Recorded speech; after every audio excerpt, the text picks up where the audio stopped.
This is Richard from ioLight with a short video to explain how to focus the ioLight microscope. The first thing to do is press the little white triangle here to centre the fine focus. Then with your hand at the back of the head here, with your fingers half on the mast and half on the head, you can slide the microscope head all the way down until you start to see a picture. There we go.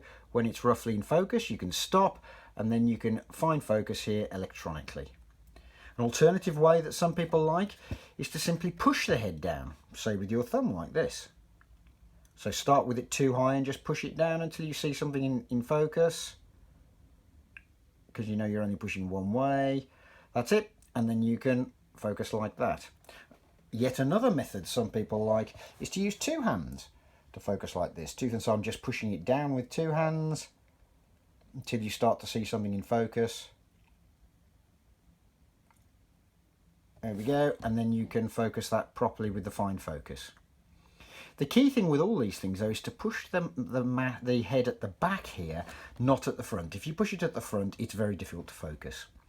The final thing to say is you don't need to push these purple buttons. They're not necessary for focusing.